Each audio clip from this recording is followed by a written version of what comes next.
Encounter specialist Pradeep Sharma अब सियासत के मैदान में अपनी किस्मत आजमाएंगे। मुंबई में एनकाउंटर स्पेशलिस्ट के नाम से मशहूर प्रदीप शर्मा की आज शिवसेना में एंट्री भी हो गई और इसकी तस्दीक खुद उन्होंने शामिल होने से पहले मीडिया से की। शिवसेना मुंबई मज़ाफ़ात असेंबली सीट नाला सोपारा से प्रदीप शर्मा को उम्मीदवार बना सकती है।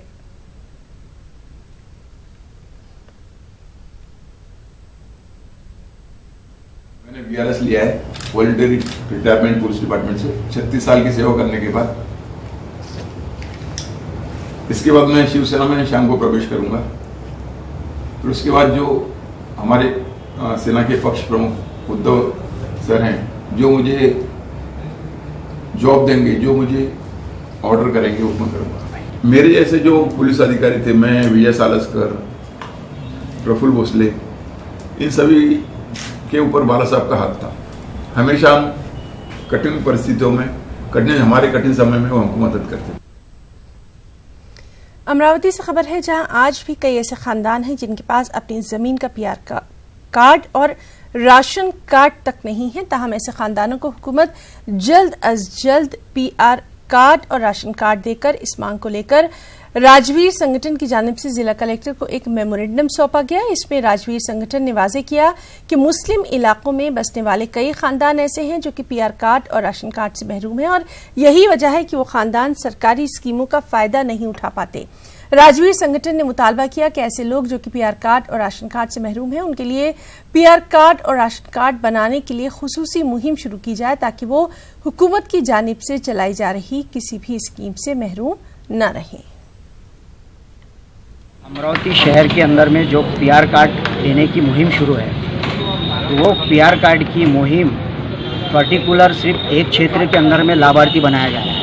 हमारा बोलना यह है कि मुस्लिम क्षेत्र के अंदर में भी ऐसे लोग हैं जहां उनको पीआर कार्ड की आवश्यकता है। मुस्लिम क्षेत्र बोले तो पठान चौक, छाया नगर, हाजरा नगर, अलबिलाल नगर, ये जितने भी क्षेत्र आते हैं उस क्षेत्र के अंदर में पीआर कार्ड होना, उनके पास होना अनिवार्य है। अब तक के उस महसूल विभाग के किसी भी भूमि अभिलेख के अधिकारी ने सर्वे नहीं किया। और न्यूज़ 18 उर्दू की खबर का असर एक बार फिर से देखने में आया। दरअसल गुज़िश्ता दिनों न्यूज़ 18 उर्दू ने मौलाना आज़ाद नेशनल उर्दू यूनिवर्सिटी के नांदेड़ इम्तिहानी मरकज की तब्दीली को लेकर तलबा और तालिबात को हो रही परेशानियों को नश्र किया था।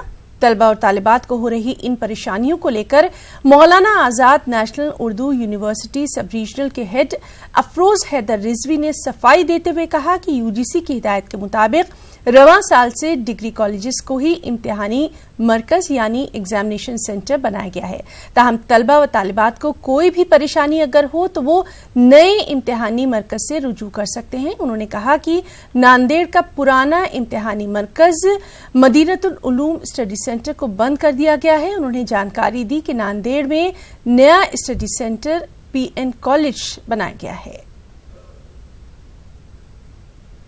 अभी 2-4 दिन पहले न्यूज़ 18 उर्दू के चैनल पर ये न्यूज़ हमारी निगाहों से गुजरी कि मौलाना आज़ाद नेशनल उर्दू यूनिवर्सिटी के नांदेड़ सेंटर पर कुछ एग्जामिनेशन से रिलेटेड बदनज़मी है, लेकिन ऐसा कुछ भी नहीं है। हमारे पुराना सेंटर हमारा मदीनतुल उलूम था, जिसी जगह पर यूजीसी रेगुलेशन 2017 के अकॉर्डिंग हम लोगों ने उसको नांदेड़ सिटी में ही वहाँ से 2-3 किलोमीटर दूर पर प्रतिभा निकेतन महाविद्यालय वहाँ पे शिफ्ट कर दिया है और हमारे एग्जामिनेशन 14 तारीख से शुरू हो गए हैं और जितने भी हॉल टिकट्स हैं बच्चों को दे दिए गए हैं। जो हॉल टिकट्स स्टडी सेंटर, पुराने स्टडी सेंटर से हमारे पास आए थे, वो अपने स्टैंप उन्होंने लगाए थे मदीनतुल उलूम का। उसको जब हमारे सेंटर पर आए तो हमने उसको एससी क्लोज करके उसको कैंसिल कर दिया। पुराना सेंटर चूँकि क्लोज हो चुका था और उसमें उनके हॉल टिकट्स पर प्रतिभा निकेतन महाविद्यालय का स्टैंप लगा दिया। भिवंडी के रईस हाई स्कूल में महाराष्ट्र ओपन यूनिवर्सिटी के जरिए अधूरी तालीम को मुकम्मल कराने का एहतमाम कई दिनों से जारी है। इमसाल जिन तलबा ने यशवंतराव चौहान ओपन यूनिवर्सिटी में दाखिला लिया, उनकी रहनुमाई और हौसला अफजाई के लिए इन तलबा के एजाज़ में खास तकरीब का इनेकाद किया गया। इसमें माहिरीन तालीम ने इन तलबा के हुसूल तालीम के जज्बे की सराहना की और इन्हें आगे की तालीम कैसे जारी रखी जाए इस सिलसिले में भी रहनुमाई की।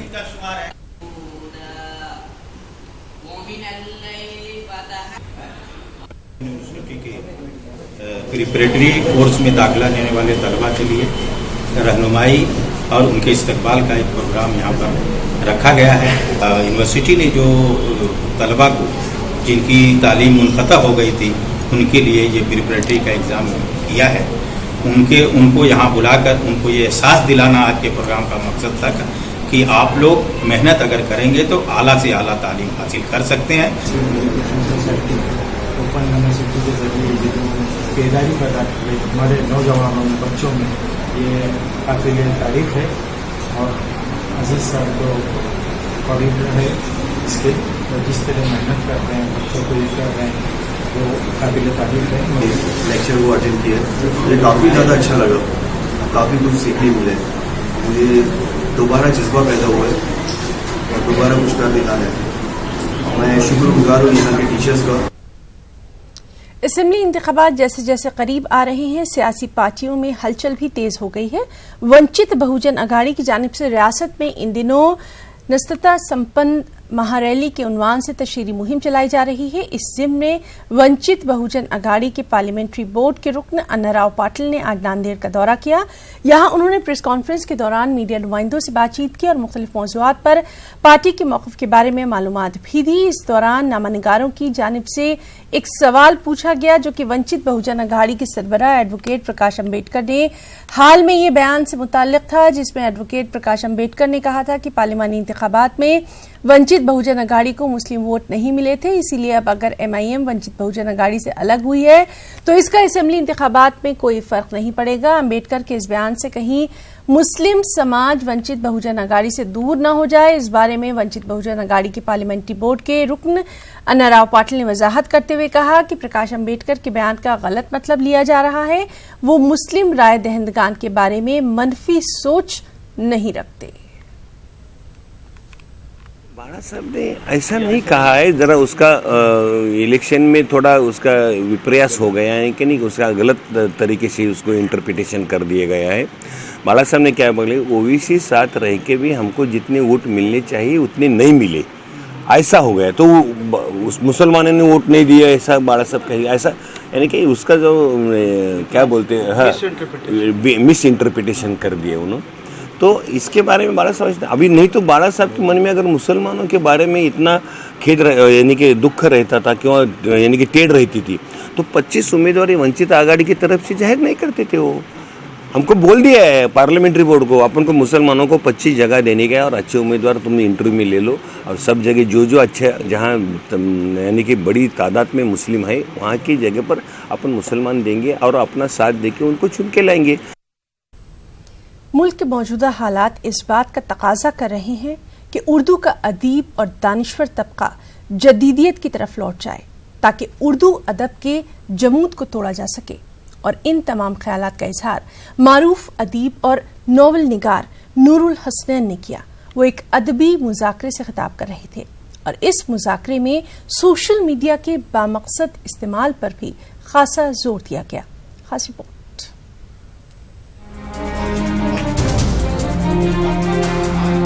कहते हैं अदब समाज का आईना होता है। उर्दू अदब ने इसकी बेहतरीन अक्कासी की है, अदबी तारीख इसकी गवाह है। लेकिन मौजूदा हालात में अदीबों, शायरों और दानिश्वर तबके का क्या मंशूर होना चाहिए, कैसे इन हालात में अदब को परवान चढ़ाया जाए और कैसे अदबी जुमूद को तोड़ा जाए, इन तमाम मुद्दों पर औरंगाबाद में रीड एंड लीड फाउंडेशन की जानिब से एक मुज़ाकरा हुआ। इस मुज़ाकरे में नामवर अदीबों, सहाफ़ियों और दानिश्वर तबके ने शिरकत की। शुरका ने अदबी तारीखी पस मंजर में मौजूदा हालात की तर्जुमानी करने पर जोर दिया। और आज के दौर में भी हमारा अदब बिल्कुल खामोश नहीं है, इजहार के नए पैराए, नए अंदाज या नए असाली भी अख्तियार करता है। तो इजहार बयान का ये तसलसल जारी व सारी रहता है और इस लिहाज से हमारा अदब भी गोया इसी का गोया आयनादार है। आज जिस तरह के हालात हमारे सामने हैं और एक नफरतों की फ़ज़ा जिस तरह से परवान चढ़ रही है, इसके ताल्लुक से अदब गाफिल भी नहीं है, अदब अपना काम कर रहा है। बज़ाहिर ये छोटी सी मजलिस थी, लेकिन इस मजलिस के अगराज और मकासद काफी वसी थे। शुरका ने अपने अपने अंदाज में उर्दू अदब के कई पहलुओं पर मुदल्लल रोशनी डाली और इस बात पर जोर दिया कि अब हमें अलामती और इस्ताराती अंदाज इख्तियार करना होगा। जदीदियत के नाम पर जो अदब परवान चढ़ा उसकी तजदीद करनी होगी। सोशल मीडिया और जदीद तरीकों को वसीला इजहार का जरिया बनाना होगा। हालात से नबरद आज़मा होना होगा। घटाटोप अंधेरे में ही सुबह 9 की किरण पोशीदा होती है। इन किरणों को तख्लीकी पैराए में उजागर करना होगा। सोशल मीडिया से लोगों का ताल्लुक ज्यादा है और सोशल मीडिया पर चंद लाइनों की तहरीर लिखने वाले लोग आज बहुत कम हैं। इस मामले में पेशरफ्त हुई है। उर्दू में भी और दीगर ज़बानों में भी चंद लाइनों का अदब सोशल मीडिया के लिए तख्लीक हो रहा है, लेकिन उसके लिखने वाले उस बड़ी सोच के हामिल नहीं हैं जो उर्दू का असल अदब का खासा रहा है। लेकिन सवाल यह है कि उन इख्तियाराती ज़बानों को कौन समझेगा। तो इसके लिए जैसे अबू बकर ने भी कहा कि हमको छोटी छोटी कहानियाँ लिखना होगी जिसको हम अफसानचा कहते हैं। हमको अफसानचे को फ़रोग़ देना पड़ेगा और अफसानचे में ऐसे मौज़ूआत को बहुत खूबसूरत अंदाज में हम उनके ज़रिए आम बेदारी का हमको इस तरह के अदब को परवान चढ़ाना चाहिए। मौजूदा हालात में इजहार राय की आज़ादी पर जो शब खून मारा जा रहा है, इसके खिलाफ अपनी तख्लीक़ात के जरिए अवाम की जहन साजी और इन्हें खौफ के माहौल से बाहर निकालना वक्त का तकाजा है। इसके अलावा हकीकी मसाइल को उजागर करना जरूरी है, लेकिन ये सब कुछ उसी वक्त मुमकिन होगा जब हम इंसाफ पसंद और अमन पसंद बिरादरान वतन को साथ लेकर इन्हें क़ुव्वत फराहम करेंगे, आगे बढ़ेंगे। दानिश्वर तबके का दावा है कि इस मुल्क का मजमूई मिजाज सेकुलर था और रहेगा, इसलिए हालात से खौफजदा होने की कतई जरूरत नहीं है। न्यूज़ 18 उर्दू के लिए औरंगाबाद से अजहरुद्दीन की रिपोर्ट। हज 2019 तकरीबन मुकम्मल होने को आया है। 15 सितंबर को तमाम फ्लाइट भी वापस आ जाएंगी। मुंबई और महाराष्ट्र की फ्लाइट की वापसी का सिलसिला मुकम्मल हो चुका है। हज के दौरान 152 हुज्जाज कराम की मौत वाक़ हुई, 8 हिंदुस्तानी बच्चों की पैदाइश हुई। हमारे साथी मोहिउद्दीन ने Maqsood Ahmed Khan chief executive officer से इस सिलसिले में खास बातचीत की। इस हज में जो है वो कितनी कामयाबी आपको मिल पाई है और जो शिकायतें मौसूल हुई है हाजियों की, उसके बारे में जो है वो उसका अजाला किस तरह होगा आपकी निगाह में? देखिए, इस साल हिंदुस्तान से 2 लाख सबसे ज्यादा हाजी हज करके आ चुके हैं। तकरीबन 4-5 हजार हाजी कुछ बचे हैं। वो इंशाल्लाह हमारी हैदराबाद की आखिरी फ्लाइट 15 तारीख को आएगी, उससे ये मुकम्मल हो जाएगा। तकरीबन हाजी वापस आ चुके हैं और ये मैं हमारे जो मिनिस्टर हैं मुख्तार अब्बास नकवी साहब, उनको मैं इसकी मुबारकबाद दूंगा और इनकी कोशिशें हैं, उनकी काविशें हैं और हमारे डिपार्टमेंट के सेक्रेटरी हैं जो हज के ऑपरेशन के दौरान खुद वहां जद्दा जाकर उन्होंने मीटिंग्स लिया, रिव्यू लिया। तो ये मिनिस्ट्री का और ऑनरेबल प्राइम मिनिस्टर का और ऑनरेबल मिनिस्टर का इसमें काफी सपोर्ट है और ये पहली मर्तबा है कि इंडिया से 2 लाख हाजी गए हैं और उनका इंतजाम वही हुआ है। इंतजाम हमको उसी पीरियड में करना होता है, टेन्यू 40 दिन का ही होता है। एक बड़ा चैलेंज था जिसमें सीजीआई जद्दा का काफी हमारा योगदान रहा और मजमूई तौर पे ये हज अल्हम्दुलिल्लाह अच्छा रहा और मैक्सिमम हाजी इससे हमारे मुतमईन हैं और किसी को कोई ज्यादा तकलीफ नहीं हुई है और हाजी सब अल्हम्दुलिल्लाह खुश हैं और ये ऑपरेशन काफी अच्छे से हुआ। वापसी के टाइम यानी कि सेकंड फेज में जो है वो काफी हुज्जाज इकराम को तकलीफ का सामना करना पड़ा है, उनको रिहाइश का मसला है वहाँ दरपेश आया वहां पर, और उसके अलावा जो है वो मदीना में जो फ्लाइटें हैं वो जल्दी आ गई और उनको जल्दी ड्रॉप कर दिया गया। इस तरह के मसाइल जो है वो हमारे सामने आए। भी हमारे पास कंडीशंस होती है कि 15 मुहर्रम के पहले सारे हाजियों को हमको वापस लाना होता है। तो बीच में कुछ 4-5 दिनों में ऐसा हुआ है कि मदीना में हाजियों की और भारतीय हाजियों की जो हिंदुस्तानी हाजियों की तादाद 55,000 से 60,000 के दरमियान थी, जिसमें इतने सारे हाजियों का जब इंतजाम करना होता है तब हमको काफी सारे काम एक साथ करने होते हैं। सीजीआई जद्दा ऑफिस को, हज असिस्टेंट को, कि मिसाल अगर हमारे पास आज की 7,000 हाजी जा रहे हैं तो उन 7,000 हाजियों को एयरपोर्ट तक पहुंचाना है और कल के हमारे 5 से 7,000 हाजी हैं तो उनका सामान आज लेना है और उसी के साथ साथ और आने वाले 5,000 हाजी हैं, तो इतने सारे हाजियों को एक साथ डील करना होता है। तो जो हाजी जा रहे हैं, जो जिनका सामान लेना है और जो आ रहे हैं, तो इसमें वक्त थोड़ा लगता है और इसमें कभी हमारे कुछ हाजी भाइयों को थोड़ा इंतजार करना पड़ा, उनको मकान मिलने में थोड़ी सी 5-6 घंटे की कुछ दिक्कत हुई, लेकिन कोई खास परेशानी किसी को नहीं हुई है। मतलब कितने हुज्जाज इकराम जो हिंदुस्तान से ताल्लुक रखते हैं उनकी मौत हुई है और पैदाइश का मामला क्या है? इस साल मजमूई तौर पर 152 हाजियों की मौतें हुई हैं, जिसमें 38 मौतें जो हैं जो हज ग्रुप से जाने वाले लोग हैं उनकी हुई है और बकाया जो अमवातें हैं वो हज कमेटी ऑफ इंडिया से जाने वाले लोगों से हुई है। तो ये 152 जो है ये तकरीबन नेचुरल डेथ्स हैं और जो जहां तक पैदाइश का सवाल है तो 8 पैदाइशें वहां हुई हैं और हम बार बार ये कहते हैं कि आखिरी स्टेज पे ख़वातीन न जाएं जब प्रेगनेंसी में हो, ताकि उनको तकलीफ होती है और डिलीवरी में तकलीफ होती है। लेकिन इसके बावजूद भी कुछ ख़वातीन, कुछ फैमिलीज़ वहाँ आते हैं ऐसे हालत में, जानबूझकर अनजाने में, लेकिन अल्हम्दुलिल्लाह सभी का इंतज़ाम वहाँ होता है और सबकी केयर करते हैं। और ये जो 8 बर्थ हुई हैं, ये इसका भी हम वहाँ पूरा इंतज़ाम हुआ है और अल्हम्दुलिल्लाह वो सब खैर से। और शुरुआत करेंगे इस वक्त की अहम खबर के साथ। कांग्रेस लीडर डीके शिव कुमार को राहत नहीं मिली है। आपको एक बार फिर बता दें कि कांग्रेस लीडर डीके शिव कुमार को राहत नहीं मिली है। डीके शिव कुमार की ईडी तहवील में तौसीक की गई है। दिल्ली की अदालत ने 4 दिनों की तौसीक की है। हवाला लेन देन मामले में डीके शिव कुमार से पूछताछ चल रही है। शिव कुमार के वकीलों ने जमानत के लिए अर्जी दाखिल की थी, लेकिन ईडी की दरख्वास्त पर अदालत ने शिव कुमार की तहवील में तौसीक की है। और अदालत के फैसले के बाद कर्नाटक में डीके शिव कुमार के हामियों को मायूसी हाथ लगी है। तो कांग्रेस लीडर डीके शिव कुमार को राहत नहीं मिल पाई है। डीके शिव कुमार ईडी की तहवील में है। दिल्ली की अदालत ने 4 दिनों की तौसीक की है। हवाला लेन देन मामले में डीके शिव कुमार से ये पूछताछ की जा रही है। डीके शिव कुमार के वकीलों ने जमानत के लिए अर्जी दी थी, लेकिन ईडी की दरख्वास्त पर अदालत ने शिव कुमार की तहवील में ये तौसीक की है। और अदालत के फैसले के बाद कर्नाटक में डीके शिव कुमार के हामियों में मायूसी देखी जा रही है।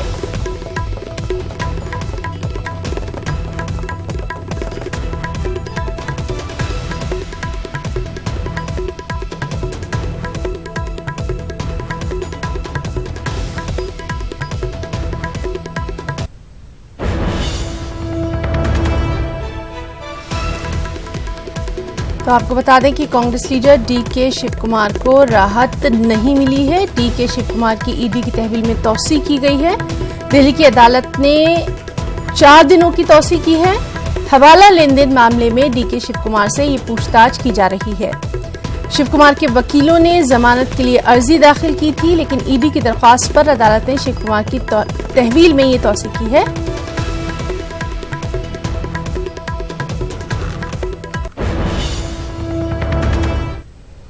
कश्मीर को खुसूसी दर्जा देने वाली दफात 370 और 35A न सिर्फ जमहूरियत के खिलाफ थी, बल्कि मजहब इस्लाम के उसूलों के खिलाफ भी थी। बेंगलुरु के दौरे पर आए बीजेपी लीडर और साबिक मरकजी वजीर सैयद शाहनवाज हुसैन ने ये बात कही।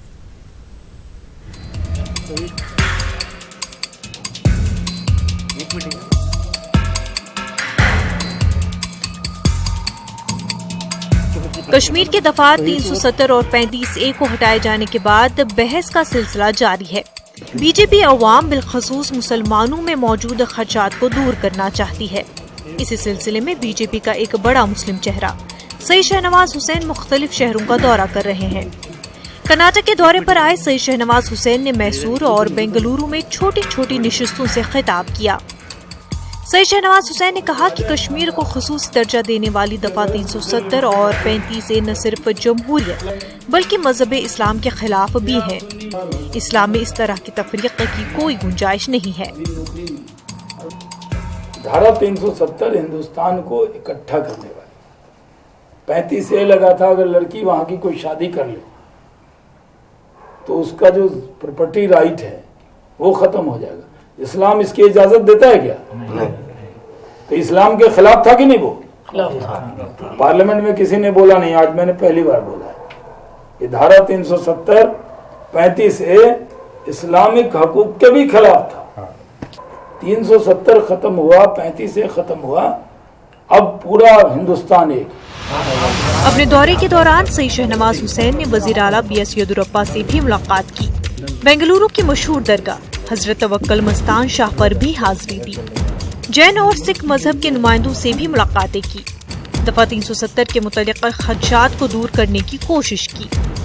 यहाँ पर 370 के बारे में जो अभियान चल रहा है इसके बारे में बताने के लिए आए थे। माशाल्लाह बहुत अच्छी तरह बताए और इसमें बहुत से हमारे कितने भी जो दिमागों में भाग रहा था 370 के बारे में, उसके बारे में क्लियर करके वो माशाल्लाह अच्छी से अच्छी बात समझाए। शाहनवाज हुसैन साहब बेंगलुरु आए हुए हैं तो येदियुरप्पा साहब से भी मुलाकात की और यहाँ के कल जो है शाम पर तवक्कल मस्तान दरगाह पे भी हाजिरी दिए और वहाँ पे भी जो है इस अभियान का जो है वहाँ पे भी जो है बयानात किए हैं।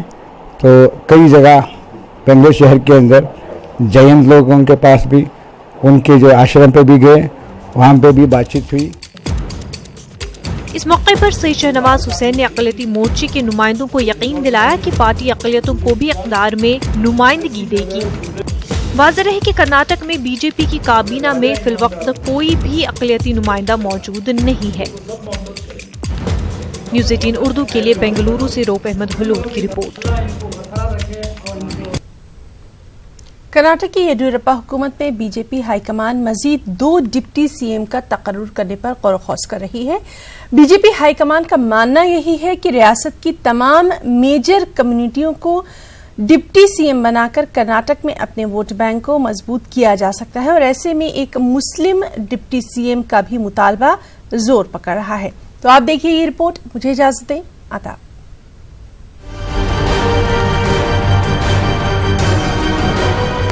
कर्नाटक में बीजेपी को लिंगायत नवाज पार्टी के तौर पर जाना जाता है। पार्टी अब अपने इस टैग से बाहर निकलने की कोशिश करती नजर आ रही है। पार्टी अब रियासत की दूसरी कम्युनिटी के वोट बैंक में भी सेंध लगाने की मंसूबाबंदी में मसरूफ है, जिसके पेश नजर बीजेपी ने रियासत की तमाम मेजर कम्युनिटियों के नुमाइंदों को डिप्टी सीएम बनाने का फैसला किया है। फिलहाल कर्नाटक में 3 डिप्टी सीएम हैं। जेडीएस के रिवायती वोट बैंक वोकालिगा कम्युनिटी में सेंध लगाने के लिए पार्टी ने डॉक्टर विश्वनाथ नारायण को पहले ही डिप्टी सीएम बना रखा है। एससी तबके से गोविंद कारजोल को और लिंगायत तबके से लक्ष्मण सोधी को डिप्टी सीएम बनाया गया है। ऐसे में रियासत की 2 और मेजर कम्युनिटियों कोरबा और एसटी तबके से भी 2 डिप्टी सीएम बनाने पर बीजेपी हाईकमान गौर कर रही है। इस तनाजुर में मुसलमानों को भी नुमाइंदगी देने का मुतालबा किया जा रहा है। आज कर्नाटक में एक भी कैबिनेट में जो है ना किसी मुसलमान का रिप्रेजेंटेशन नहीं है और जो है ना यहाँ पर एक डिप्टी सीएम जो है ना हर कास्ट एंड कम्युनिटी को देने की बात कर रहे हैं, उसमें भी कोई प्रेजेंटेशन नहीं है। और हिंदुस्तान की जो है ना प्रधानमंत्री बार बार ये कहते हैं कि सबका साथ सबका विश्वास कहाँ पर है, ये सबका साथ सबका विश्वास कहाँ नजर आ रहा है, किसके साथ? मुसलमानों को छोड़ के बाकी सबको लेके चल रहे हो तो इसके कैसा विश्वास होगा, कैसा सबका साथ मिलेगा? तो हर कौम वाले को देना, हर जात वाले को देना बोल के है, तो उसके अंदर अल्पसंख्यक वाले नहीं है। अल्पसंख्यक वाले के आपको आपको विचार नहीं है, आप उन लोगों के बारे में नहीं सोचते क्या? तो उन लोगों के बारे में सोचिए। आप सिर्फ हिंदू लोग भी दे तो बोल के क्यों कर रहे हैं? और उसके बारे में और आप बोलते हैं सरकार, मोदी सरकार बोलता है सबका साथ सबका विकास, हम सबको लेके साथ चलेंगे बोल के बोलते हैं। बीजेपी के मुताबिक लिंगायत, एससी, एसटी, कोरबा और वकालिगा तबकात को मिलाकर रियासत की 70% आबादी का अहाता किया जा रहा है। आदाद-ओ-शुमार के लिहाज से गैर सरकारी रिकॉर्ड्स के मुताबिक कर्नाटक में सबसे बड़ी आबादी 19.5% एससी कम्युनिटी की है। दूसरे नंबर पर 16% मुसलमानों की आबादी है। लिंगायत तबके की 14%